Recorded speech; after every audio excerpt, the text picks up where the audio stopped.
they're concurrent, or they're all parallel. Okay. Yeah. Now another we can use is distance of a point. Distance of a point from a line measured in another direction.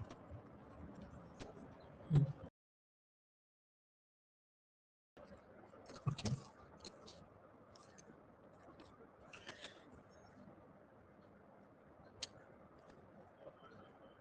Just so I think today we'll study about centers of triangle. Centers of triangle, Okay. for example, X center, in center, then ortho center, centroid, all of those things.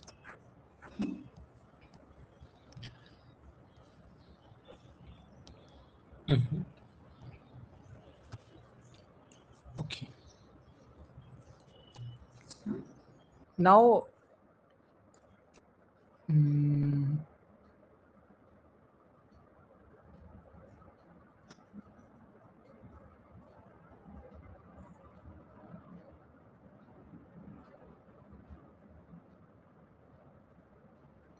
okay, before that, we'll have to do some of family of lines and concurrent lines. So concurrent lines are lines basically which are passing through the same point, let's say L1, L2, like that. So they're passing through this point. Okay. So what you can do is you can write the family of lines like KL1, K1L1 plus K2L2 equals to 0. Mhm. Or another way to write this is as KL1 plus L2 is 0. If you're writing it as this particular way, so you will have to include another line which is L1 equals to 0. And if you want to write it like this, L1 plus lambda L2 equals to 0, so you will have to include another line which is L2 equals to 0.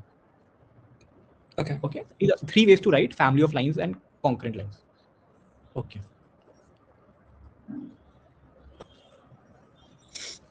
Now, foot of perpendicular,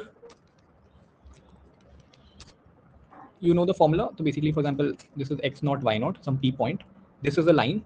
Sorry, this is the foot of perpendicular that we are trying to calculate, h comma k, and this line is ax plus by plus c equals to 0. So the formula is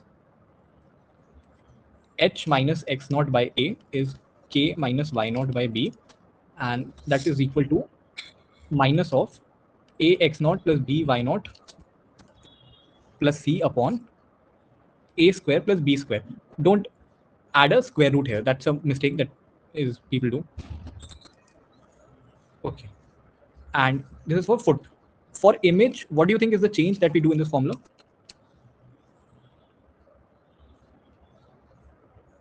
Nothing. We just here it's -1. For image, we have -2. One way. One way is this method. Another way is actually, a better way, I think. I mean, that is also, this formula is also good. But another way is that you have this point, you found this point. Now image would be here. Let that be V. So do you realize how Q is the midpoint of PV? Yeah. Midpoint of PV. Yeah. So you can use the midpoint formula for finding the image. Okay. Mhm. Or otherwise you can use just this formula. So just -1 changes to -2. Okay. Oh, 1 second. Just can you just scroll up? Okay.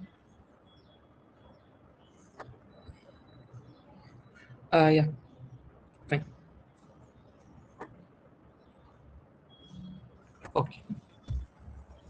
Now another thing is distance of a point from a line.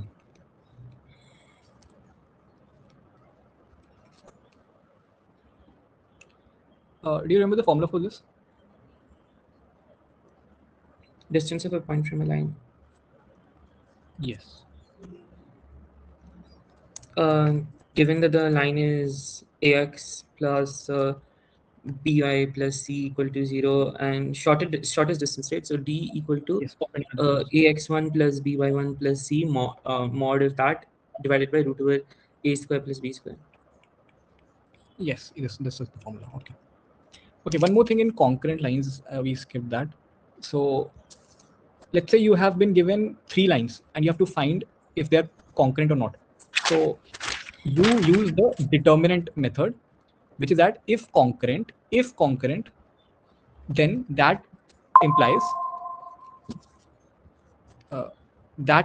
that A1, B1, C1, A2, B2, C2, A3, B3, C3 would be 0. What are these A1, B1? So they are basically coefficients. Like your first line could be A1x plus B1y plus C equals to 0, and similarly your second and third line, right? If this particular determinant is not equal to 0, it implies two things. They are okay. Sorry. See, if the question is saying that they're concurrent, you will equate the determinant with 0. Another question, if the determinant is 0, that implies two things. First, they're concurrent, or they're all parallel. Okay. Yeah. Now another we can use is distance of a point. Distance of a point from a line measured in another direction. So such a type of questions also come in 3D. So let's say you have this line, x plus y equals to 2. You have this point 2, 3, and you have to measure the distance of this point from this line in the direction of this particular line, which is 2x plus y equals to 1. So can you see how we have measured in this direction? So basically it should be parallel, right? So what you can do is, what is this meaning? That it is meaning that you have to take the direction of this line. So basically slope of this line and point of this, right? So what is the slope of this line? So technically, if somebody asks you to frame a line which is parallel to this line, which is passing through this point, how would you frame?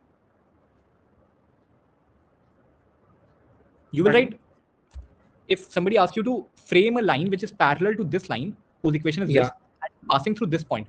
So you will write something like 2x plus y is k, let's say, and you put this point, right, to find k. So what is that point? I think k is coming out to be 7. Okay, perfect. So now we just take the point of intersection of this with this to find this particular point. So what is that? Y is 2 minus x. So 2x plus 2 minus x is 7. So x is coming out to be 5 and y is coming out to be minus 3. So this is 5, minus 3. What is the distance that we had to measure? That is 3 square plus 6 square. So you can calculate this. This is the way. Okay. Now distance between two parallel lines. So since they are parallel lines, the slope would be same. So let's say the first line is ax plus by plus c1 equals to 0, and the line would be ax plus by plus c2 equals to 0. The distance that would be there would obviously be perpendicular to both the lines, right? So the distance is actually c2 minus c1 upon a square plus b square. Okay, sorry. Okay. Now one more thing. Let's say you have this particular line. Let's say ax plus by plus c1 equals to 0. Basically two parallel lines, ax plus by plus c2 equals to 0. Can you try to frame the equation of the line parallel to both of them, which is in the middle of them? Yes. Since parallel, so slope would be same. And then since it is the mid of these two lines, so this is whatever distance is there, this is also the same distance. So we take the half of this, basically average of this. Okay. Now, if they say that we're having two parallel lines, frame a line which is like at distance 3 from here and at distance 5 from here. So can you see how this line is doing the division of this entire distance in the ratio 3:5? So we just use the section formula for the constants part. This part would be same obviously because slope parallel. How would you write the constants part? So since it is 3, 5, I mean basically 3:5. So we'll write that as, let's say C1, C2 is here. So 5C1 plus 3C2 upon 5 plus 3, like that.